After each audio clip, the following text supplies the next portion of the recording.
पहा, आपल्याला एक प्रश्न दिसत आहे की 8 सप्टेंबर 2025 रोजी भारतातील चौथे संपूर्ण साक्षर राज्य कोणते घोषित झाले आहे?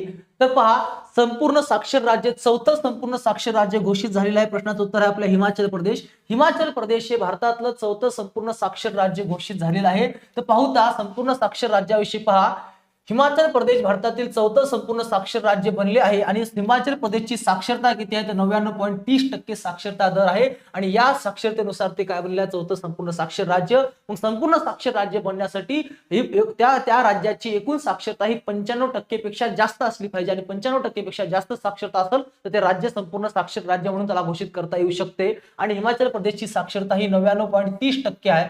घोषणा कोण केली तर तिचे मुख्यमंत्री सुखविंदर सिंग सुक्खू यांनी 8 सप्टेंबर 2025 रोजी आंतरराष्ट्रीय साक्षरता दिनी घोषणा केली. 8 सप्टेंबरलाच का केली? 8 सप्टेंबरला आंतरराष्ट्रीय साक्षरता दिन असतो म्हणून त्या दिवशी त्यांनी घोषणा केली. मग राज्य 95% पेक्षा जास्त सक्षम असेल तर संपूर्ण साक्षर राज्य मानले जाते. हे निकष आहे, कळालं का? मग भारतातलं पहिलं संपूर्ण साक्षर राज्य कोणतं आहे? मिझोराम. त्याच्यामध्ये 98.2% साक्षरता आहे. भारतातलं पहिलं संपूर्ण साक्षर राज्य. दुसरं आहे गोवा, 99.5% साक्षरता, दुसरं संपूर्ण साक्षर राज्य.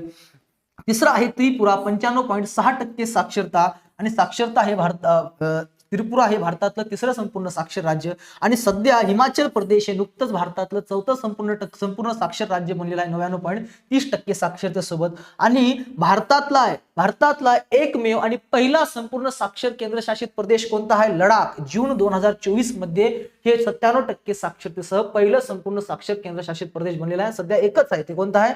लडाख हे संपूर्ण केंद्रशासित प्रदेश, संपूर्ण साक्षर केंद्रशासित प्रदेश आहे.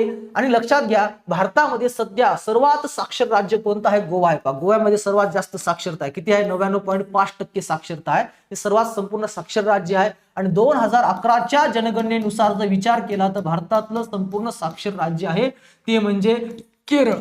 केरळमध्ये 94% संपूर्ण साक्षर राज्यता होती, संपूर्ण साक्षरता होती. पण सध्या त्याला मागे टाकून हे चार आणि हे एक केंद्रशासित प्रदेश सुद्धा संपूर्ण साक्षर बनलेलं आहे. अशाच पद्धतीने चालू घडामोडीची नवीन माहिती पाहिजे असेल तर आपल्या चॅनलला नवीन असताल तर सबस्क्राईब करून ठेवा आणि भेटूत आपण नवीन प्रश्नासह. तोपर्यंत धन्यवाद.